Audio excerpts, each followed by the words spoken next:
episode.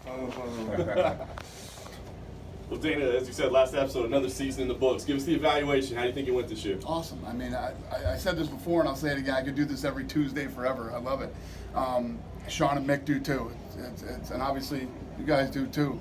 We have more here than we do for FS1 fights, for Christ's sake. The fights are incredible. They're all good. Everybody comes to win. The matchups are incredible. It's a great show. I love it. I did want to ask you about Sean and Mick. How much do they actually love it? I mean, you're giving them a lot of contracts, a lot of fights to make. They love it. Is there I don't know if they love that, yeah. but they love the fights. But it's hard to, But when you bring in a lot of new young blood, it's great. There's nothing wrong with it. There's some guys, that have been under contract with us for a while. There's guys that, when you got to pull the trigger and make some cuts, you don't do it. But when you start bringing in young, fresh talent, these guys are 10-0, 8-0, 26 to 28 years old. This is good stuff. Yeah, you always say I could do this every week, and I think we all feel that way too. So, but how often can you do this? What do you see as the future of the show? Well, just so you know too, this right after this is over, we do the Brazilian TUF till Saturday. Then this building goes away. That's the end of the TUF building. So we bought the building next door to us over at the facility, which is like 130-something thousand square feet now, to add on to what we already have. And we're building a state-of-the-art facility for fights. So there's going to be a new TUF, new Contenders gym. Next season we'll be in the new gym. And it's going to be awesome. But, there's a lot of history in this building, and, it's very nostalgic place. So it's going to be a little weird leaving this place. It's like we're starting everything over fresh again. The new offices, new TUF gym, and I don't know if I answered your question. I don't remember what the hell you asked. Well, I was asking, I mean, how many episodes of this do you think you could do a year? Oh, yeah, the way that we're doing it now. We just literally fished all the fish out of the pond, for this season of the Contender Series. Now you got to let it build up over the next year, and we'll come back next summer.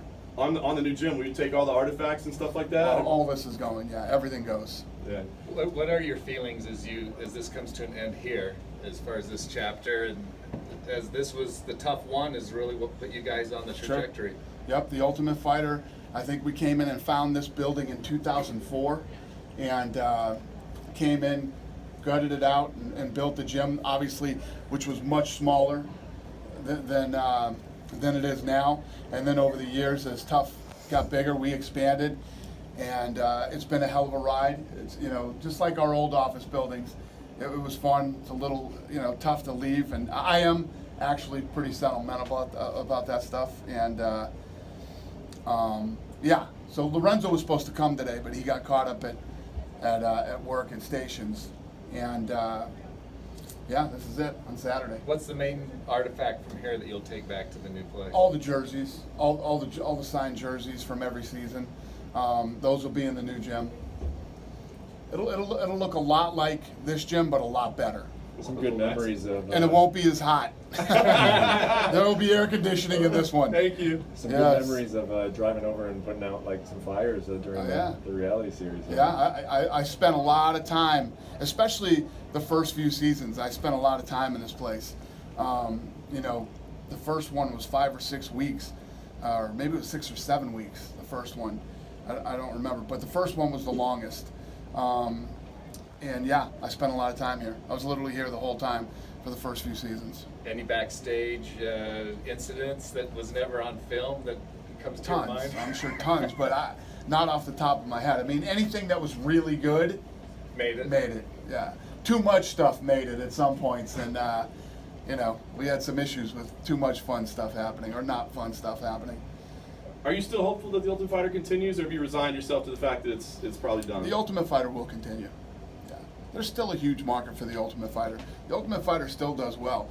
People look at the ratings right now, and they'll come in at 500,000, 600, 650, but that's the initial rating. Now with DVR and stuff like that, the number's much bigger. Last season's Ultimate Fighter averaged around 1 million viewers. It's a lot of people. It's still a big show and a big brand. And yeah, it'll go on. We probably won't do 2 a season, probably do 1. And yeah. Is this something that'll be done with ESPN or? Yeah, Okay. yeah. You can do it with ESPN and ESPN Plus, the Contender, looking for a fight. It's all gonna keep rolling. Dana, Greg Hardy was a big part of this season. I wanted to kind of get your evaluation of him tonight and just overall kind of what you see as the future while he's under this developmental deal. Yeah, I told him, I said, I hope you're working on your wrestling because I think guys are going to come out and start trying to take you down. I don't see how much longer guys will come out and try to strike with him. He claims he's working on his wrestling and his ground game every day, all day. So, yeah, we're going to continue to build this guy, continue to get him fights and see what he does. How do you make a determination that he's UFC ready? I mean, he's out there just destroying people. Like, what is it you're looking for to go, okay, now he's ready? Well, it's the level of competition, The guy's 1-0, and he just fought a guy who was 3-0. And if you watch the feature going into that, we got to figure something out next season where you guys can watch the features like we do. They're incredible. They tell the story of who these guys are, and there's some really good stories this season. So we'll figure that out so you guys can actually watch the features. But yeah, this guy was like, I definitely hit harder than he does. I've been hit by big, strong guys. I've been this, I've been that. But and when a guy has that mentality going into a fight, it's a good thing. But you saw what happened. In 17 seconds, he finished him. So, the guy hits hard. He's big, he's strong, he's confident. He got hit with a couple shots on the chin. He took them. And it's all going to be about that ground game when that happens to him. Have you guys received negative feedback on Greg? The 2 times he's fought, we get a lot of social media and stuff that it's like, why are you even covering this guy? Like, it's disgusting. We don't even want you talking about him. Have you guys dealt with that? And what do you think? I mean, are you concerned with that from the future? No, we've had zero. There's always going to be those people out there that do that. The guy has changed his life around. This is his second chance.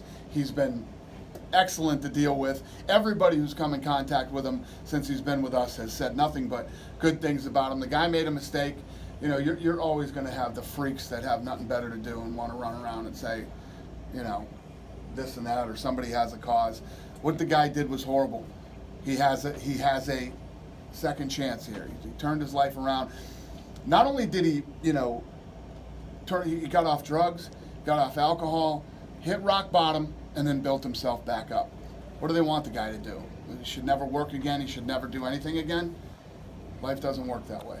Last thing I wanted to ask about, Dana, we didn't really get talking about this with Mick Newell. He was another big story this season. I wanted to get your evaluation of Nick and kind of what you see, because he said afterwards, I'm not giving this dream up. I mean, could he make his way back to the Contender Series at some point? What did you think of his performance, and what do you think of his future? I respect that kid very much. Obviously, that's why I gave him an opportunity.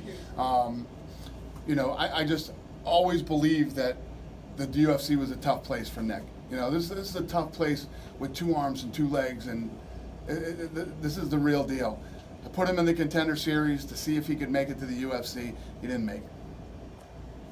Dana, GSP said earlier this week that he wants to come back possibly this year. Are you guys talking to him at all? Who did? GSP. Oh, yeah.